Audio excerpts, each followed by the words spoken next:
धंसते जा रहे हैं मल्हार सरकार राघोबा की इस झूठ की दलदल में।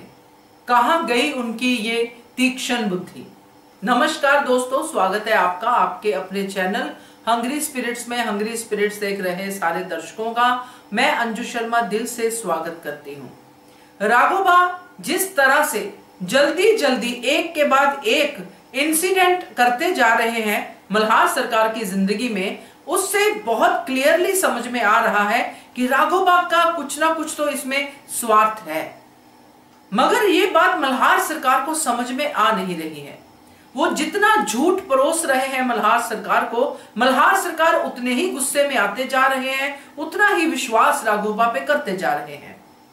तो यहां पे सवाल तो यही उठता है दोस्तों कि ये मल्हार सरकार जो इस धारावाहिक में हम देख रहे हैं, जिनको बिल्कुल भी पता नहीं चल रहा है कि राघोबा क्या कर रहे हैं, तो उनकी वो तीक्ष्ण बुद्धि जिसके लिए वो जाने जाते थे वो कहां गई, क्यों नहीं वो सोच पा रहे हैं। चलिए चर्चा करते हैं। पहले वही निवेदन, जिन्होंने अभी तक चैनल को सब्सक्राइब नहीं किया है कृपया कर लीजिए, साथ में दोस्तों बेल आइकन दबाइएगा ताकि आपको हमारे वीडियोस के नोटिफिकेशन मिलते रहे। शुरुआती दौर पे सही लग रहा था, चलो एक इंसान का इंस्टेंट रिएक्शन होता है कि गद्दी की जो चालें चली, गद्दी को छीनने के लिए राघोबा ने मल्हार सरकार के सामने एक पत्र रखा, लखोटा रखा जिसपे माधवराव पेशवा के मोहर लगी हुई थी। तो एक रिएक्शन, इमीडिएट रिएक्शन बना जिसमें उनको लगा कि मेरी गद्दी जाने वाली है। फिर राघोबा का आना, फिर उनकी ऑफर, यहां तक भी ठीक था। मगर जब देवी अहिल्या ने सवाल उठाया, उस देवी अहिल्या ने जिनकी बात कभी भी गलत नहीं हुई है, तब भी मल्हार सरकार ने हल्का सा अपने दिमाग में डाउट रखा, मगर पूरी तरह से वो राघोबा के साथ ही चलते रहे और देवी अहिल्या को बातें सुनाते रहे। अब दोस्तों राघोबा क्या कर रहे हैं, मल्हार सरकार का यकीन 100% करने के लिए और जल्दी से उनको अपने साथ मिलाने के लिए एक के बाद एक झूठ परोस रहे हैं। यह बात कितनी क्लियरली समझ में आती है, जैसे कि हम भी बाहर से देख रहे हैं। हम तो चलो कोई राजा नहीं है, कुछ नहीं है, हम एक ऑडियंस है, हम बाहर से देख रहे हैं, हमें समझ में आ रही हैं चीजें, क्योंकि हम राघोबा की साइड भी देख पा रहे हैं। मगर हमें समझ में आना इज ओके, हमें समझ में आ सकता है क्योंकि हमें धारावाहिक में दोनों तरफ की चीजें दिखाई जा रही है कि कोई कनिंग है वो ऐसा कर रहा है। मगर मल्हार सरकार को कनिंगनेस नहीं दिखाई जा रही है क्योंकि उनकी जिंदगी की कहानी के साथ हम चल रहे हैं। मगर यहां पे एक चीज तो बड़ी क्लियर है कि मल्हार सरकार अच्छी राजनीति जानते थे। मल्हार सरकार से देवी अहिल्या ने बहुत कुछ सीखा। मगर आज अगर मल्हार सरकार एक के बाद एक इवेंट को जोड़ें तो उनको समझ में आना चाहिए कि ये जो राघोबा कर रहे हैं ये गलत है, ये कुछ झूठ है, कुछ तो इसमें गड़बड़ है। जैसे कि राघोबा को जैसे ही मल्हार सरकार ने कहा कि मुझे एक बार माधवराव से मिलना है, मगर उन्होंने तुरंत कहा कि हाँ हाँ आप मुझ पे विश्वास नहीं कर रहे, चलिए आपकी दुविधा है तो महाकाल के मंदिर चलते हैं, वहां जाके आपकी सारी दुविधा दूर हो जाएगी। क्लियर था, प्रस्ताव राघोबा की तरफ से आया और वहां पे पहुंच गए, वहां पे हमला हो गया। राघोबा ने पूरा षड्यंत्र रच के रखा था जिससे कि पता चल जाए कि मल्हार सरकार कि कितने ज्यादा जो माधवराव हैं दुखी हैं मल्हार सरकार से और कितने ज्यादा जल्दी में उनसे गद्दी छीनना चाहते हैं। बात बात में उनको गुस्सा दिला रहे हैं, गौतमा रानी को भी कन्विंस कर रहे हैं। मगर ये सारी कड़ियां अगर जोड़े तो अचानक से हमला होना, और जो हमलावर है वहां पे क्या पुष्टि है कि ये हमलावर माधवराव के ही हैं। जैसे कि देवी अहिल्या ने पहले कहा कि क्या उस दूत ने बताया जो मर गया कि वो माधवराव का था, नहीं, कुछ नहीं।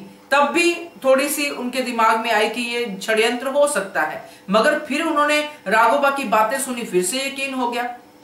अब ये हमला होना, राघोबा का थोड़ा खून बहना, ये सब चीजें कितनी क्लियरली समझ में आ रही है एक आम इंसान को भी, मगर एक राजनीति में एक्सपर्ट इंसान को नहीं समझ में आ रही।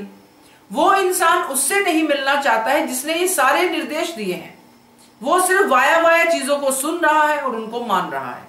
यहीं पे हमारा डाउट आता है कि वो तीक्ष्ण बुद्धि कहां गई। जब वो नकाबपोश कहता है कि मैं माधवराव का करिंदा हूं, उनका संदेश लेके आया हूं, तो कौन सा संदेश वाहक डाकू की भूमिका में आता है?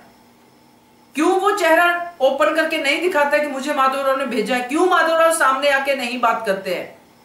अगर अभी तक मल्हार सरकार बात करना चाहते थे, अब तो माधवराव के करिंदे आके हमला करने लग गए हैं।